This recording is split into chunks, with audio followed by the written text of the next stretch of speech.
오늘 우리에게 허락하신 하나님 말씀은 구약성경 시편 103편 8절에서 14절까지의 말씀입니다. 여호와는 자비로우시며 은혜로우시며 노하기를 더디하시며 인자하심이 풍부하시도다.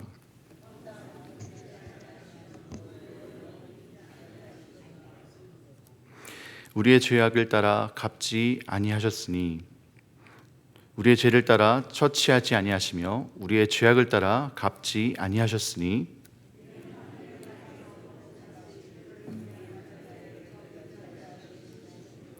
동이 서에서 먼 것 같이 우리 죄가를 우리에게서 멀리 옮기셨으며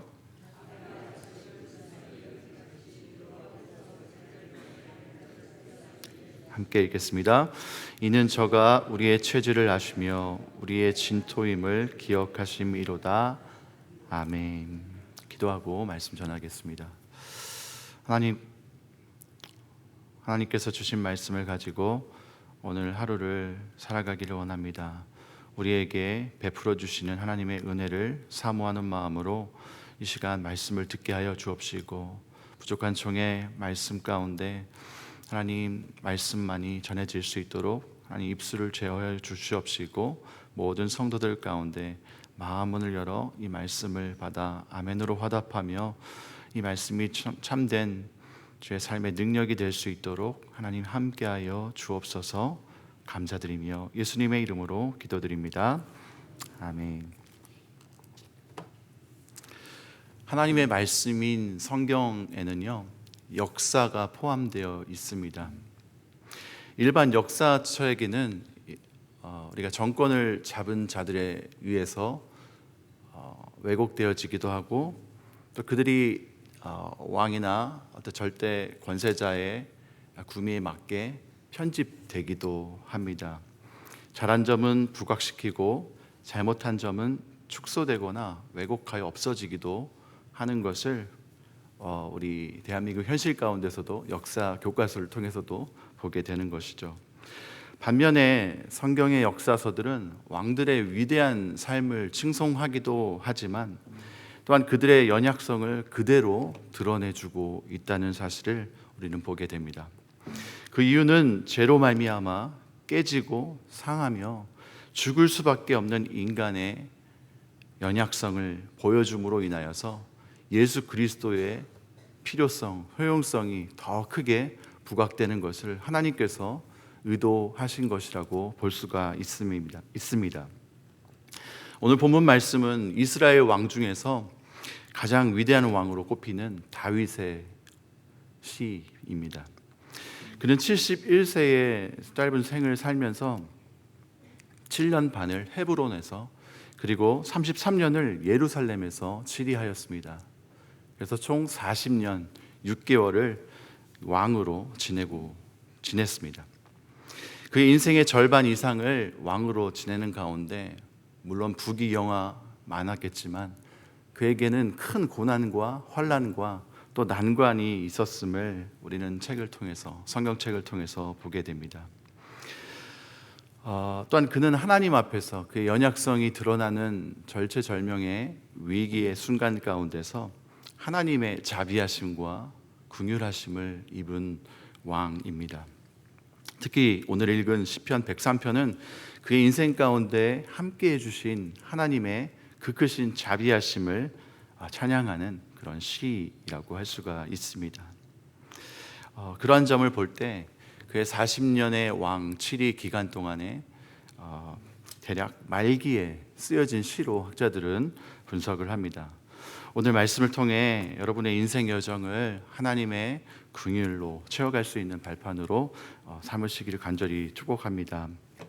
오늘 말씀이 전해주는 세 가지 교훈을 함께 살펴보기를 원하는데요. 먼저 8절 말씀입니다. 저 여러분이 함께 읽도록 하겠습니다. 시작.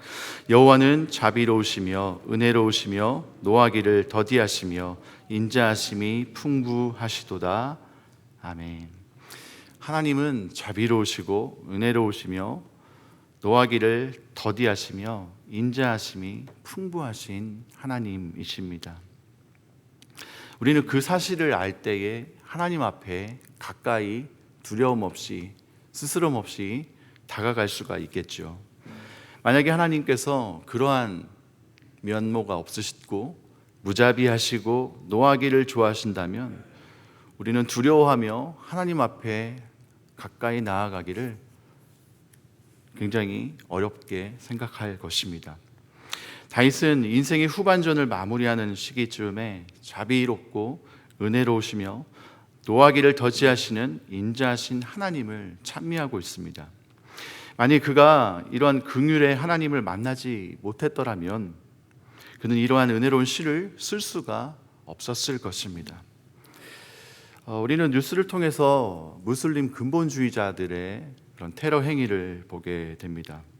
그들의 신념대로 꾸란에 적혀 있는 대로 문자적으로 신실하게 응답한 결과는 무엇입니까? 바로 예수 믿는 자들을 살해하고 위협하는 것입니다. 또한 그러한 박해를 스스로 의롭게 생각하는 것입니다. 그들이 그러한 신을 믿고 있기 때문입니다. 그러나 우리는 공의롭기도 하시고 또한 자비롭기도 하시는 하나님을 믿는 줄 믿습니다. 그런 하나님을 알고 믿고 경험하였기에 그러한 긍휼에 대해서 우리는 말할 수 있고 우리의 이웃들을 긍휼의 눈빛으로 바라볼 수가 있는 것입니다. 시편 34편 8절은 이렇게 말씀하죠. 너희는 여호와의 선하심을 맛보아 알지어다. 그에게 피하는 자는 복이 있도다. 여러분이 일상생활에서 분노할 때는 언제입니까? 저는 한국에 있을 때보다 미국에 와서 이상하게 분노가 더 많이 일어나는 것을 제 자신이 보고 놀랄 때가 있습니다. 저는 분노할 때를 한번 생각을 해보니까 자녀들 때문에 분노하게 되더라고요. 제 자녀가 말을 잘 듣지 않을 때 화가 일어나고 또 때로는 배우자와의 다툼이 있어서 때로는 분노하기도 하고 또 무엇인가 억울한 일을 당할 때 그럴 때도 분노가 일어나는 것 같습니다. 요셉은 하나님의 꿈을 가지고 있었습니다. 그는 그 꿈을 말하였다가 형제들로부터 미움을 당했고 조롱을 듣기도 했습니다. 그리고 억울한 일들을 수없이 많이 당했습니다. 형들에게 붙잡혀 가서 구덩이에 파묻혔다가 애국의 노예로 팔려나가게 되었고 감옥에도 갇혀 살기도 했습니다. 그런데 그는 단 한순간도 형들을 원망하지 않았습니다. 왜냐하면 하나님의 꿈에 대해서 그는 의심하지 않고 하나님을 바라보았기 때문이죠. 하나님의 그와 함께 하심을 모든 사람에게 나타내 보였고요. 그리고 하나님은 그를 결국 애굽의 총리까지도 세워주셨습니다. 하나님이 그와 함께 하심을 모든 사람에게 나타내 보였을 때에 그는 참아낼 수가 있었습니다. 자신을 힘들게 한 형들을 제외하였을 때 단 한 번도 그들에게 자신의 복받치는 감정을 내보이지 않았고요. 그것을 참아내며 견뎌냈습니다. 형들에 대하여 분노하지 않고요. 하나님의 긍휼과 자비 입은 자의 모습을 보여주었습니다. 그리고 결국 형들을 용서하며 그들을 제외했을 때 그들을 입맞추며 안아주는 모습이 바로 요셉의 모습이었습니다.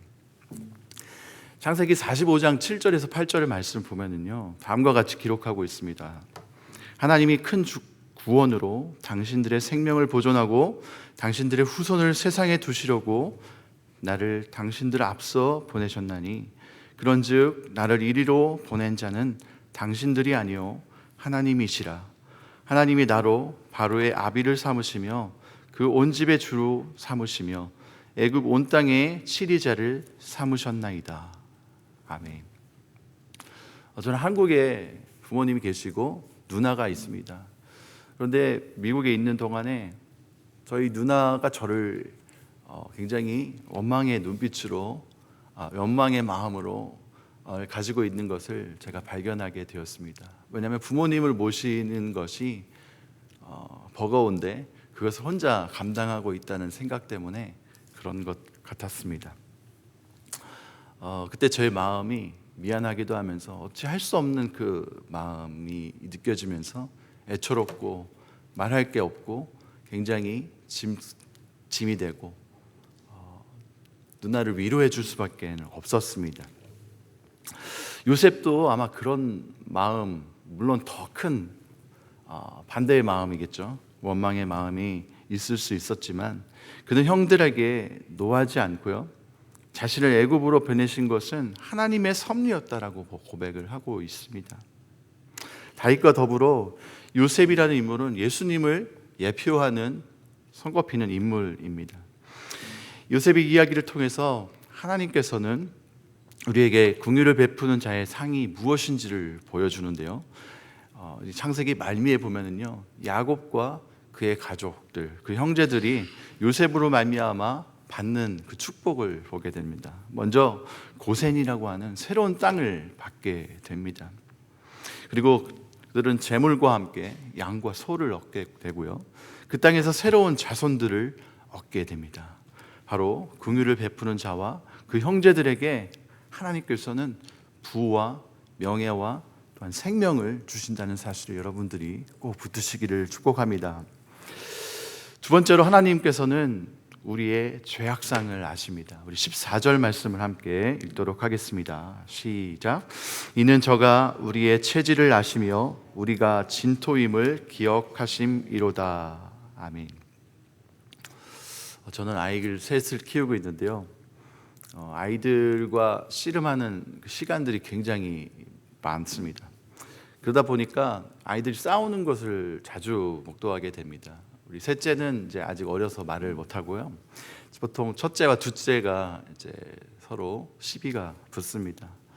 보통 첫째가 와서 아빠에게 호소를 하죠. 둘째가 이렇게 했어요라고 얘기를 하죠. 보통 이제 첫째가 말을 잘하기 때문에 이제 둘째의 그 어떤 모습을 아빠한테 얘기를 아주 자세하게 얘기를 합니다. 그리고 있다가 이제 첫째만의 잘못이 아니구나라는 것을 보게 되는 순간이 있는데요, 바로 둘째가 갑자기 억울해서 우는 순간이에요. 굉장히 이제 울면 제가 난감해하면서 둘째야 너 왜 그러니? 들어보면 첫째도 잘못한 거예요. 둘째만 잘못한 것 같았는데 둘째 이야기를 들어보니까 첫째도 똑같이 잘못을 하고 있었다라는 것입니다. 아무래도 첫째는 표현력이 좋고요, 말을 잘합니다. 그런데 둘째는 아직 말을 잘 못해요. 그래서 종종 억울한 일이 생기기도 하는 것 같습니다. 그걸 듣다 보면 제가 이 두 가지 생각을 갖게 되는데, 먼저는 그놈이 그놈이구나 라는 것입니다.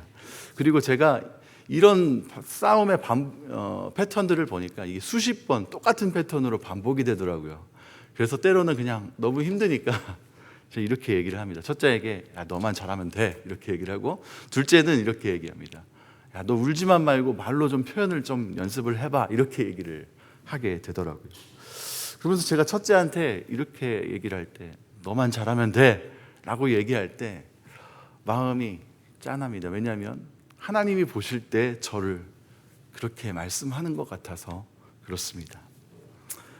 아버지의 마음으로 볼 때는요, 둘이 싸우는 게 괴롭습니다. 그래서 둘의 잘못을 깨닫게 해주고 그 다음에 화해를 시켜주고 둘이 포옹을 하게 하고 입맞추게 합니다.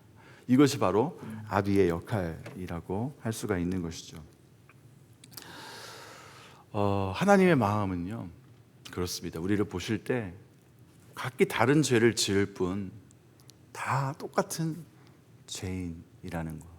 하나님의 은혜가 긍휼이 없었다면 그 강도와 그 종류는 다를지 몰라도 똑같이 아비의 눈에는 죄를 짓고 있음을 보면서 안타까워 하신다라는 것입니다.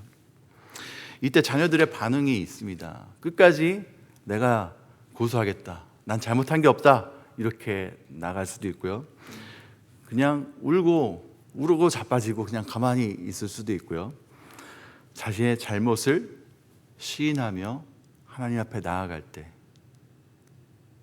아버지한테 나아가는 이 세 가지 초이스를 할 수가 있는데, 어떤 자녀가 여러분 보시기에 가장 예쁘고 귀하게 보이십니까? 자기의 잘못을 솔직하게 터놓고 화해를 요청하는 그런 자녀가 가장 기뻐하는 그런 자녀가 될 것입니다.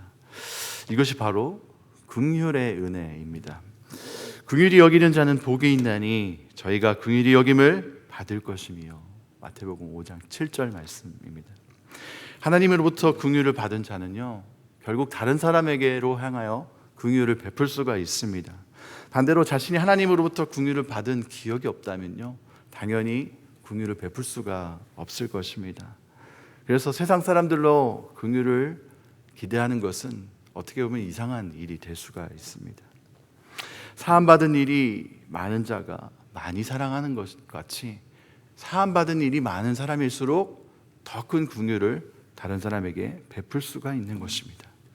그러나 사함받은 일이 없다는 것은 주님의 용서하심을 경험하지 못하였기 때문에 아무리 작은 긍휼도 베풀 수 없다는 사실로 말미암아 여러분이 세상 가운데서 큰 위로를 갖고 했었으면 좋겠습니다. 바로 구원의 확신과 죄사함의 확신은 서로 상호 연결되어 있다라는 것입니다.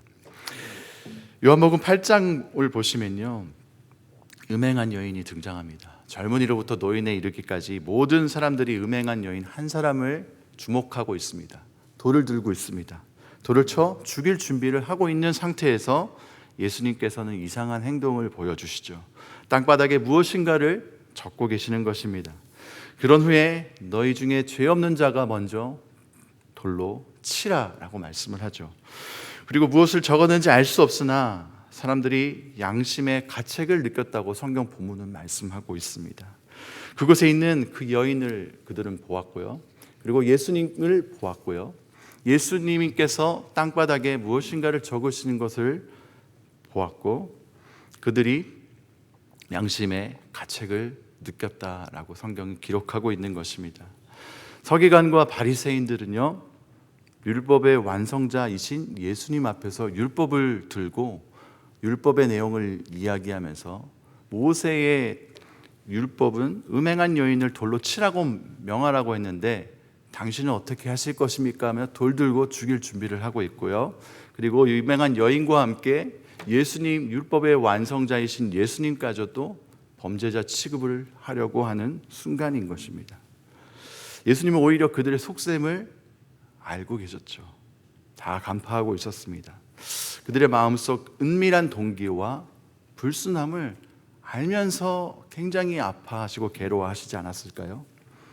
아마도 몰래 길을 지나가면서 음행한 여인을 쳐다보면서 그들 마음 또한 역시 음행하고 있다는 사실을 예수님께서 그들로 하여금 상기시켜 주지 않았을까, 우리는 생각해 볼 수가 있습니다. 그러나 더 중요한 것은요, 그 뒤에 예수님께서 말씀하신 것입니다. 바로 8장 15절, 요한복음 8장 15절 말씀에 너희는 육체를 따라 판단하나 나는 아무도 판단하지 아니하노라. 하나님이신 예수님께서 아무도 판단하지 않겠다라고 단언하고 계신데 우리는 어떻습니까? 혹시 율법을 들고요, 그 율법을 가지고 이것이 돌이면서 돌과 같이 여기면서 그 돌로 누군가를 치료하고 있지는 않습니까? 우리는 다른 사람의 약점과 허물에 지나치게 많은 관심을 쏟을 때가 있습니다. 관심을 넘어서 관음에 빠질 수 있음을 주의하시길 바랍니다. 가십이 아니라 가스펠을 전하시는 여러분 되시기를 축복합니다. 다른 사람을 정죄하는 것을 멈추고요, 우리 각자 우리 자신의 죄를 하나님 앞에 고백하는 자리로 나아가야 되지 않을까요? 주님의 긍휼 없이 살아갈 수 있는 자가 누가 있겠습니까? 다윗은 지혜로운 선지자 나단의 경책으로 인하여 심히 괴로워하였습니다. 자신이 범한 죄로 말미암아 심한 통곡을 겪게 됩니다. 그리고 하나님께 나아가 진실로 회개하였고 하나님은 다윗을 긍휼히 여겨 주셨습니다. 하나님은 우리의 체질을 아시죠. 우리가 본질상 진토임을 기억하십니다. 판단과 정죄를 멈추고 주님의 긍휼을 의지하시는 저와 여러분이 되시기를 주님의 이름으로 축복합니다. 마지막으로 우리 12절 말씀을 보도록 하겠습니다. 함께 읽겠습니다. 시작. 동이 서에서 먼 것 같이 우리의 죄가를 우리에게서 멀리 옮기셨으며. 자, 마지막 하나님께서 주신 오늘 말씀의 교훈은요, 하나님은 우리의 죄를 멀리 옮기셨다라는 것입니다. 여러분, 이 사실을 믿으십니까?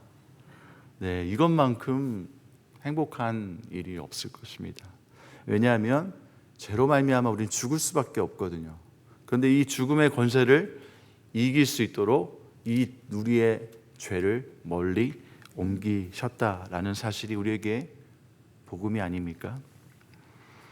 하나님께서는 앞서 우리가 살펴본 바대로 우리의 죄가를 아시며 우리가 모두 본질상 진노의 자녀임을 아십니다. 그러다 보니 때로는 끝없이 반복되어지는 죄로 말미암아 고달파하고 어찌해야 될 바를 모를 때가 혹시 여러분 있지 않으셨습니까? 사도 바울도 그랬고요. 종교 개혁자 루터도 똑같은 고민을 갖고 있었습니다. 성경은 우리에게 이러한 문제를 어떻게 받아들이라고 말씀합니까? 이러한 죄악의 문제는 결코 단순한 문제가 아닙니다. 성경은 우리에게 이러한 문제를 끊임없이 짓는 죄에 대한 문제를 어떻게 하라고 말씀합니까? 바로 하나님께 고백하라고 말씀하는 것입니다.